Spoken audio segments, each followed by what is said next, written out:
Assalamualaikum warahmatullahi wabarakatuh.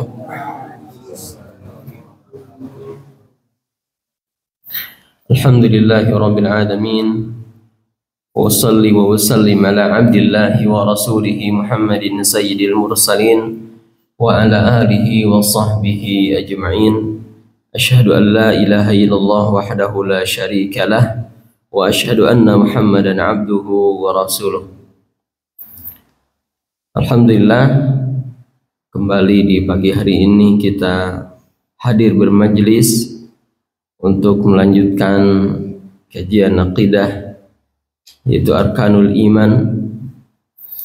Kita sudah sampai ke iman terhadap hari akhir dan sedang pada pembahasan tanda-tanda kiamat, khususnya tanda-tanda kiamat besar, baik yang disebutkan di dalam nas-nas Al-Quran atau di dalam hadis-hadis yang sahih.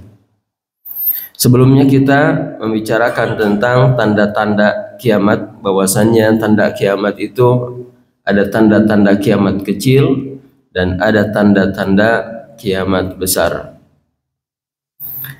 Di antara tanda kiamat besar, di antaranya adalah turunnya Nabi Isa alaihi salam. Turun kembalinya Nabi Isa alaihi salam. Karena Nabi Isa itu tidak mati. Nabi Isa belum wafat. Nabi Isa diangkat oleh Allah Subhanahu wa taala. Ini sebagaimana disebutkan di dalam Al-Qur'an, di dalam surat An-Nisa ayat 157 sampai 159, di mana Allah Subhanahu wa taala berfirman yang artinya, dan karena ucapan mereka, sesungguhnya kami telah membunuh Isa, ya, bahwa sesungguhnya kami telah membunuh Al-Masih Isa bin Maryam, Rasul Allah, padahal mereka tidak membunuhnya dan tidak pula menyalibnya. Tetapi yang mereka bunuh ialah yang diserupakan dengan Isa bagi mereka. Sesungguhnya orang-orang yang berselisih paham tentang pembunuhan Isa benar-benar dalam keraguan-raguan tentang yang dibunuh itu. Mereka tidak mempunyai keyakinan tentang siapa yang dibunuh itu, kecuali mengikuti persangkaan belaka. Mereka tidak pula yakin bahwa yang mereka bunuh itu adalah Isa. Tetapi yang sebenarnya Allah telah mengangkat Isa kepadanya, dan Allah Maha Perkasa lagi Maha Bijaksana. Tidak ada seorang pun dari ahli kitab kecuali akan beriman kepada Isa sebelum kematiannya, dan di hari kiamat nanti Isa akan menjadi saksi terhadap mereka. Hadirin rahimakumullah, ayat ini menunjukkan bahwa sebenarnya orang-orang Yahudi yang mengepung Nabi Isa untuk membunuhnya tidak membunuh Isa, tidak menangkap Nabi Isa, tidak menyalibnya, dan tidak pula membunuhnya. Yang mereka tangkap, yang mereka salib, dan yang mereka bunuh adalah orang yang diserupakan dengan Nabi Isa. Sebagian orang mengatakan bahwa dia adalah muridnya Nabi Isa yang berkhianat, yang memberikan kabar kepada orang Yahudi tentang persembunyiannya Nabi Isa, yaitu Yudas Iskariot. Ya, Allah alam nama ini benar atau tidak, tapi yang jelas bahwa Nabi Isa betul-betul dijaga oleh Allah Subhanahu wa taala dan ia diangkat oleh Allah Subhanahu wa taala. Yang mengatakan sesungguhnya kami telah membunuh Al-Masih itu orang-orang Yahudi. Ya, orang-orang Yahudi mereka berusaha membunuh Nabi Isa dan mencari-cari persembunyiannya. Lalu kemudian karena salah satu murid Nabi Isa yang berkhianat mengabarkan tentang persembunyian Nabi Isa, maka akhirnya persembunyian diketahui, orang-orang Yahudi mendatanginya, dan kemudian ada di antara murid Nabi Isa itu yang diserupakan oleh Allah Subhanahu wa taala dengan Nabi Isa. Dan Allah Subhanahu wa taala menyebutkan bahwasannya mereka orang-orang Yahudi saja merasa ragu tentang yang dibunuh. Apa benar yang dibunuh itu Nabi Isa? Ya. Kemudian Allah Subhanahu wa taala menyebutkan, tidak ada seorang pun dari ahli kitab kecuali akan beriman kepadanya, kepada Nabi Isa sebelum kematiannya. Ini nanti kematiannya setelah turun ke bumi. Karena Nabi Isa akan turun kembali ke bumi, disebutkan bahwa dia akan diturunkan, ini disebutkan dalam hadis sahih ya, bahwa Nabi Isa ini akan turun di atas menara putih di sebelah timur Damaskus. Ya. Dan ia yang akan membunuh Dajjal. Nah, Nabi Isa akan diturunkan kembali oleh Allah Subhanahu wa taala di tempat yang disebutkan oleh hadis Nabi sallallahu alaihi wasallam. Ya. Kemudian Nabi sallallahu alaihi wasallam mengatakan, Isa bin Maryam akan turun kepada kalian sebagai hakim dan imam yang adil. Ia akan menghancurkan salib, membunuh babi, dan menghapuskan jizyah. Dia akan melakukan apa yang disebutkan oleh Nabi sallallahu alaihi wasallam ini. Ia akan menjadi hakim dan imam yang adil. Ia akan menghancurkan salib, yang menghancurkan salib-salib yang ada di muka bumi ini, kemudian membunuh babi dan menghapuskan jizyah. Kelak Nabi Isa ini yang akan memimpin umat Muhammad sallallahu alaihi wasallam setelah wafatnya Imam Mahdi dalam menghadapi Ya'juj dan Ma'juj, sampai kemudian ia tersingkir dan naik ke gunung bersama Nabi Isa ini. Dalam hadis Nabi sallallahu alaihi wasallam menyebutkan, demi Allah yang diriku berada dalam genggamannya, tidak lama lagi Isa alaihi salam akan turun di tengah-tengah kalian sebagai seorang hakim yang adil. Dia akan menghancurkan salib, membunuh babi, dan menghapuskan peperangan. Pada saat itu harta benda akan melimpah ruah sehingga tidak akan ada seorang pun yang mau menerimanya, sampai-sampai satu kali sujud lebih berharga daripada dunia dan isinya. Maka di hadis ini disebutkan masa kedatangan Nabi Isa adalah ketika kesejahteraan dicapai oleh manusia, ketika sebagian besar manusia pada puncak kesejahteraannya, sehingga di hari itu harta benda melimpah ruah, ya tidak ada orang yang mau menerima sedekah-sedekah, sampai kemudian nilai satu sujud saja hari itu lebih berharga daripada dunia dan isinya. Jadi kalau sekarang masih banyak orang yang susah, ya masih banyak orang yang miskin, kekurangan, kesejahteraan belum dicapai oleh sebagian besar manusia, artinya Nabi Isa belum saatnya datang. Tapi kita meyakini bahwa masa itu akan ada. Masa di mana manusia betul-betul hidupnya sejahtera, melimpah ruah harta kekayaan. Orang-orang tidak ada yang mau menerima pemberian karena sudah pada memiliki. Ya. Tetapi ibadah sangat jarang dilakukan oleh manusia. Nah, maka pada saat itulah Nabi Isa akan datang. Rasulullah SAW mengatakan, apa yang akan kalian lakukan jika Isa bin Maryam turun di tengah-tengah kalian, sementara kalian dipimpin oleh seorang imam yang berasal dari golongan kalian? Nabi Isa ini akan turun di Masjid Putih di selatan Damaskus ketika kaum muslimin sedang akan melaksanakan salat subuh. Di sebagian riwayat disebutkan begitu. Lalu kemudian ia akan dipersilahkan untuk menjadi imam, tetapi kemudian ia menolak dan mengatakan bahwa umat Muhammad sallallahu alaihi wasallam yang berhak untuk menjadi imam. Maka umat Nabi Muhammad sallallahu alaihi wasallam ini adalah umat yang menjadi imamnya seorang nabi, ya, Nabi Isa alaihi salam.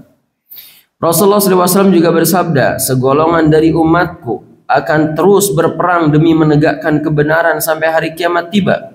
Kemudian Isa bin Maryam turun di tengah-tengah mereka, lalu pemimpin mereka berkata kepadanya, jadilah imam salat bagi kami. Isa menjawab, tidak, sesungguhnya sebagian kalian adalah imam bagi sebagian yang lainnya, sebagai sebuah kehormatan yang Allah berikan untuk umat ini. Di hadis ini juga Nabi SAW menyebutkan akan adanya satu kelompok dari umat Muhammad SAW yang terus berperang demi menegakkan kebenaran, ya. Dan ini akan terjadi sampai hari kiamat. Lalu kemudian akan turun Nabi Isa, diminta untuk jadi imam, jadi sholat, tetapi kemudian ia menolak, ya. Hadis-hadis yang berkaitan dengan turunnya Nabi Isa ini cukup banyak diriwayatkan dalam kitab Sahih, Sunan, Musnad, dan kitab-kitab hadis yang lainnya. Sehingga datangnya Nabi Isa sebagai tanda datangnya hari kiamat sama sekali tidak diragukan. Nabi Isa akan betul-betul datang, ya, dan dia akan melakukan sebagaimana yang disebutkan oleh hadis Nabi SAW, menghancurkan salib, membunuh babi, menghapuskan jizyah atau menghapuskan peperangan. Dan kelak sebelum ia wafat akan ada orang-orang dari kalangan orang-orang Nasrani, ya, yang beriman kepadanya. Hadirin rahimakumullah, ini tanda pertama yang disebutkan di antara tanda akan terjadinya kiamat besar. Kemudian yang kedua, Ya'juj dan Ma'juj. Keluarnya Ya'juj dan Ma'juj ini merupakan salah satu tanda kiamat besar. Kemunculan mereka disebutkan di dalam Al-Quran, disebutkan juga dalam As-Sunnah. Di antaranya adalah firman Allah Subhanahu wa taala di dalam surat Al-Kahfi dan dalam surat Al-Anbiya. Di dalam surat Al-Kahfi Allah Subhanahu wa taala berfirman yang artinya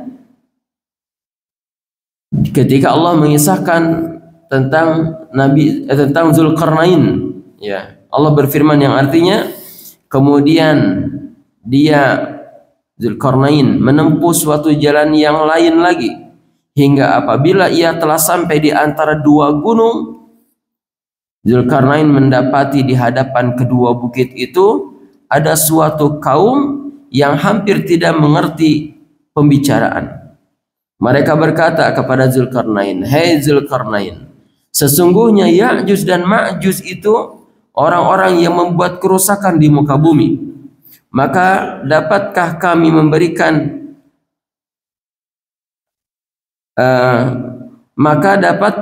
memberikan sesuatu pembayaran kepadamu supaya kamu membuat dinding antara kami dengan mereka?"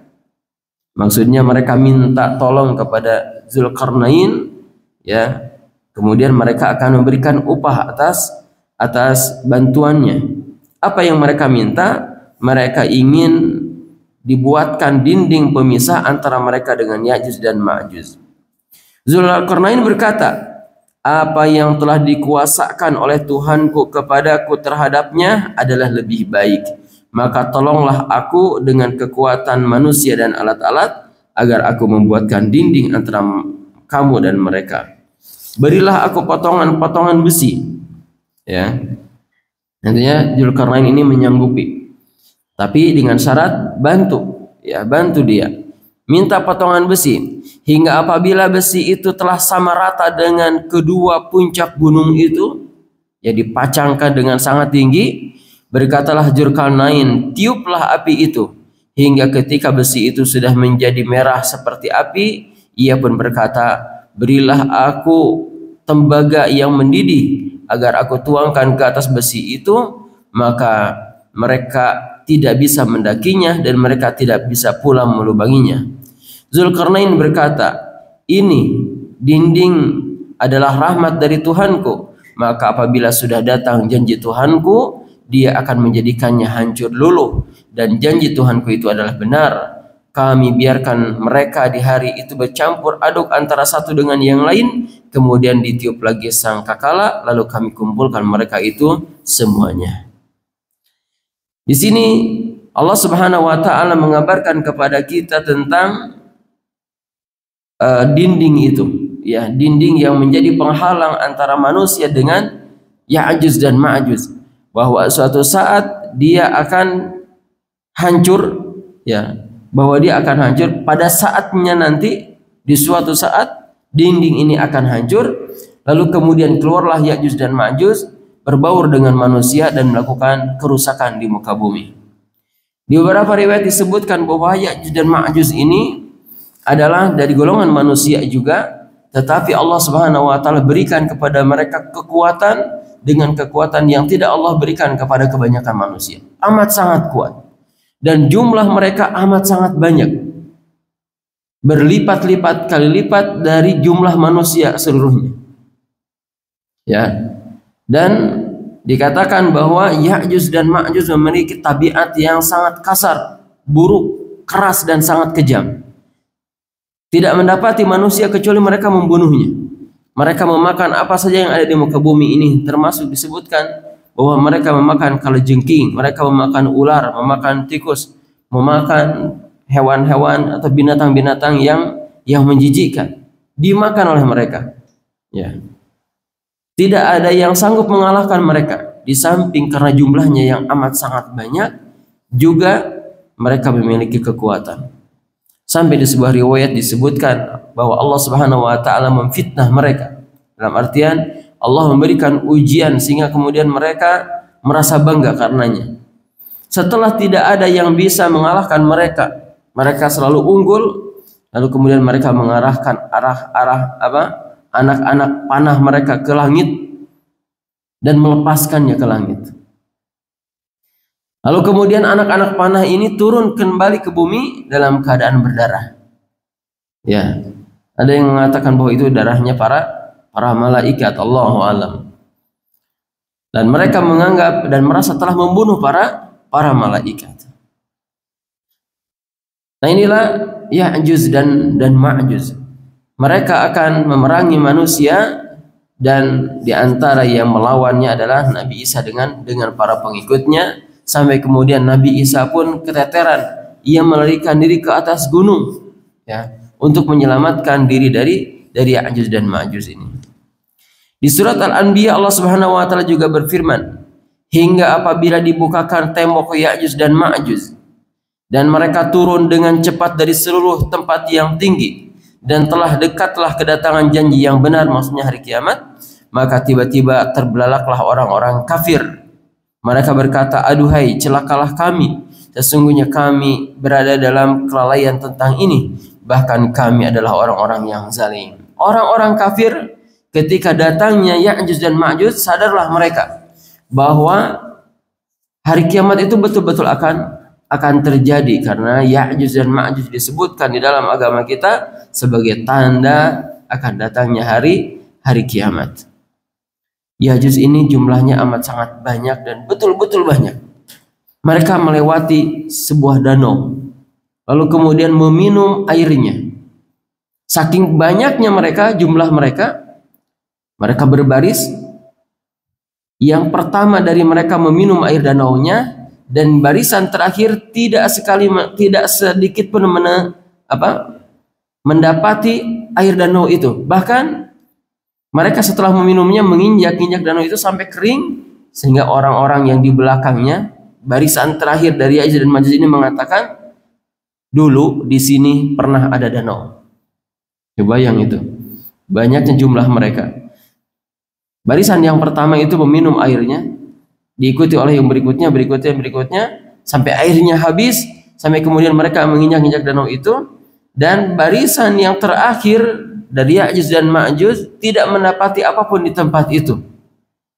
Ya, jangankan mendapatkan air, mendapatkan bekas danau saja enggak. Bahkan mereka mengatakan dulu di sini adalah danau. Saking tidak adanya tanda-tanda danau, mereka mengatakan dulu di sini adalah danau gitu. Ini menunjukkan betapa banyaknya jumlah mereka, jumlah Ya'juj dan Ma'juj.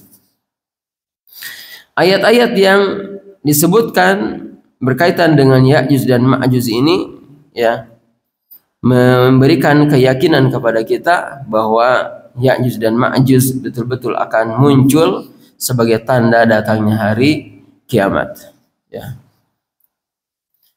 Sementara ini Ya'juj dan Ma'juj masih terpenjara oleh benteng yang dibuat oleh Zulkarnain, sampai kemudian nanti bentengnya akan hancur sebagai ketetapan dari Allah Subhanahu wa ta'ala. Suatu hari Rasulullah SAW masuk ke rumah Zainab bin Jahsh, ya, masuk dalam keadaan khawatir. Lalu ia berkata, celakalah bangsa Arab dari keburukan yang sudah mendekat. Pada hari ini benteng Ya'juj dan Ma'juj telah dibukakan seperti ini. Beliau pun membuat lingkaran dengan dua jarinya, ibu jari dan telunjuk. Nah, gini. Zainab binti Jahsy berkata, lalu aku bertanya, ya Rasulullah, apakah kita akan dibinasakan sementara di tengah-tengah kita masih ada orang soleh? Beliau menjawab, ya, apabila perbuatan keji sudah semakin banyak. Ya. Jadi Ya'juj dan Ma'juj ini akan keluar dan terus berusaha untuk keluar hari ini sampai di saatnya nanti Allah Subhanahu wa taala membukakan dinding yang menjadi penghalang itu. Lalu bagaimana matinya Ya'juj dan Ma'juj ini? Jadi diriwayatkan setelah Nabi Isa melarikan diri dengan para pengikutnya ke gunung dari serangan Ya'juj dan Ma'juj, ya, sehingga tidak ada lagi yang bisa mengalahkan Ya'juj dan Ma'juj. Kemudian Allah Subhanahu wa taala mengirimkan pasukannya berupa hewan-hewan sejenis belalang yang masuk ke dalam tubuh mereka dan membinasakan mereka, sebagaimana binatang-binatang yang menghancurkan, ya, di masa Nabi Ibrahim, ya, Raja Namrud, yang Allah Subhanahu wa taala binasakan dengan nyamuk. Nah, Ya'juj dan Ma'juj oleh Allah Subhanahu wa taala akan dibinasakan lewat binatang kecil semacam serangga yang masuk ke tubuh mereka, lalu bergelimpanganlah mayat-mayat mereka. Dan saking banyaknya jumlah mereka, tidak ada bagian di muka bumi ini kecuali ada tubuh-tubuh mereka. Ya. Lalu kemudian Allah Subhanahu wa taala mengutus burung, ya, satu jenis burung tertentu, lalu kemudian mengangkat jasad-jasad mereka dan membuangnya ke tempat yang dikehendaki oleh Allah Subhanahu wa taala. Tidak disebutkan dibuang kemana itu. Hadirin rahimakumullah, inilah tanda yang kedua, yaitu munculnya Ya'juj dan Ma'juj. Ya'juj dan Ma'juj ini masih dari kalangan Bani Adam, yang dari kalangan manusia, meskipun memiliki tabiat yang berbeda dengan manusia, ya. Kemudian tanda ketiga adalah asap, ya, adanya asap, munculnya asap. Allah berfirman, maka tunggulah hari ketika langit membawa kabut yang nyata yang meliputi manusia, inilah azab yang pedih. Surat Ad-Dukhan ayat 10-11. Di antara tanda-tanda kiamat besar munculnya asap yang akan menyelimuti seluruh bumi. Jadi seluruh bumi ini akan dipenuhi dengan asap seperti rumah yang terbakar. Asap itu akan mengikuti orang-orang beriman seperti halnya anak cucu mereka, dan akan masuk ke seluruh celah yang ada pada tubuh orang-orang kafir dan munafik, lalu keluar melalui telinga mereka, dan ini adalah azab bagi mereka. Ya. Ini disebutkan dalam Asyratus Sa'ah Kubra. Ya. Diriwayatkan dari Huzaifah bin Usaid radhiyallahu anhu, ia berkata, Rasulullah SAW datang kepada kami ketika kami sedang berbincang-bincang. Lalu beliau bertanya, apa yang sedang kalian bicarakan?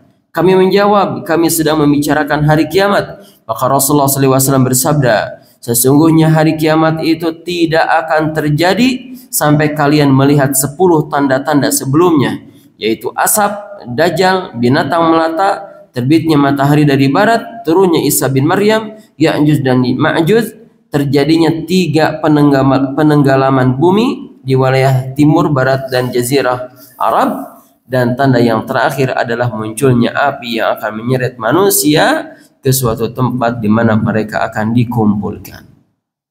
Inilah tanda yang ketiga yang disebutkan oleh muallif dalam kitab ini, munculnya asap, ya, yang menyelimuti bumi, yang mengikuti orang-orang mukmin, dan masuk ke dalam tubuhnya orang-orang kafir sebagai azab yang Allah Subhanahu wa taala berikan kepada mereka menjelang datangnya hari kiamat. Tanda berikutnya adalah terbitnya matahari dari barat. Ya, keadaan normalnya matahari terbit dari timur sebagaimana hari ini. Tapi akan ada masa di mana matahari terbitnya dari barat. Dan terbitnya matahari dari barat ini merupakan salah satu tanda kiamat besar, di mana di hari itu ketika matahari sudah terbit dari barat, tobat tidak diterima oleh Allah Subhanahu wa taala. Ya, karena sudah semakin dekatnya hari kiamat, pintu tobat ditutup oleh Allah Subhanahu wa taala. Sebagaimana Nabi sallallahu alaihi wasallam menyebutkan di hadis-hadis yang berkaitan dengan tobat, bahwasanya Allah Subhanahu wa taala yaqbalu taubatal abdi, akan menerima tobatnya seorang hamba sebelum nyawa di tenggorokan, kemudian qabla tulu'i syamsi min maghribiha, sebelum matahari terbit dari barat. Kalau matahari sudah terbit dari barat, tertutup sudah pintu taubat. Oleh sebab itu ulama menyebutkan bahwa syarat taubat itu bahwasanya taubat dilakukan sebelum matahari terbit dari barat. Karena seorang bertobat tapi tobatnya dilakukan ketika matahari sudah terbit dari barat, maka Allah Subhanahu wa taala tidak menerima taubatnya. Berkaitan dengan ini Allah Subhanahu wa taala berfirman dalam surat Al-An'am ayat 158 yang artinya, yang mereka nanti-nanti tidak lain hanyalah kedatangan malaikat kepada mereka untuk mencabut nyawa mereka, atau kedatangan siksa Tuhanmu, atau kedatangan beberapa ayat Tuhanmu. Pada hari datangnya ayat dari Tuhanmu, tidaklah bermanfaat lagi iman seseorang kepada dirinya sendiri yang belum beriman sebelum itu, atau dia belum mengusahakan kebaikan dalam masa keimanannya, maka katakanlah, tunggulah olehmu, sesungguhnya kami pun menunggu pula. Firman Allah Subhanahu wa taala di ayat ini, ya, yang artinya pada hari datangnya ayat dari Tuhanmu, salah satu penafsirannya adalah terbitnya matahari dari barat, sebagaimana dijelaskan oleh para ulama tafsir. Dan Imam At-Tabari juga mengatakan berkaitan dengan ini bahwa pendapat yang paling mendekati kebenaran adalah yang berdasarkan hadis Rasulullah yang mengatakan bahwa hal itu terjadi pada saat terbitnya atau matahari terbit dari barat. Matahari akan terbit dari barat sebagai tanda hari kiamat akan terjadi, dan di hari itu manusia bertobat tetapi tobat mereka tidak diterima. Yang akan diterima oleh Allah Subhanahu wa taala adalah iman sebelum matahari terbit dari barat, atau amal soleh yang dilakukan sebelum matahari terbit dari barat. Karena ketika matahari terbit dari barat, manusia menyaksikannya, lalu kemudian mereka berbondong-bondong bertaubat dan beriman kepada Allah Subhanahu wa taala, tetapi amal keimanan dan amal soleh hari itu tidak bermanfaat sama sekali, dan Allah Subhanahu wa taala tidak menerimanya. Nabi SAW bersabda, hari kiamat tidak akan terjadi sampai matahari terbit dari barat. Apabila matahari telah terbit dari barat dan manusia melihat hal tersebut, maka seluruh manusia akan beriman. Namun tidaklah bermanfaat lagi iman seseorang kepada dirinya sendiri yang belum beriman sebelum itu, atau ia belum mengusahakan kebaikan dalam masa keimanannya. Jadi percuma, ya, sia-sia yang dilakukan oleh orang, ya, amal soleh yang dilakukan oleh seseorang sebelum matahari atau ketika matahari sudah terbit dari barat. Oleh sebab itu, mumpung matahari belum terbit dari barat, mumpung matahari masih terbit dari timur, ya, seperti hari ini, di mana amal soleh masih diterima oleh Allah Subhanahu wa taala, maka marilah kita berusaha melakukan amal soleh. Maka marilah kita berusaha meningkatkan keimanan kita kepada Allah Subhanahu wa taala, meningkatkan ketaatan-ketaatan kepada Allah Subhanahu wa taala sebagai bekal untuk menghadapi kehidupan akhirat. Semoga Allah Subhanahu wa taala berikan taufik kepada kita semua. Untuk sementara ini saja yang kita bacakan di kesempatan pagi ini. Subhanakallahumma bihamdika asyhadu an la ilaha illa anta astaghfiruka wa atubu ilaik. Wa sallallahu ala Muhammadin wa ala alihi washabihi wa barik wasallam. Assalamualaikum warahmatullahi wabarakatuh.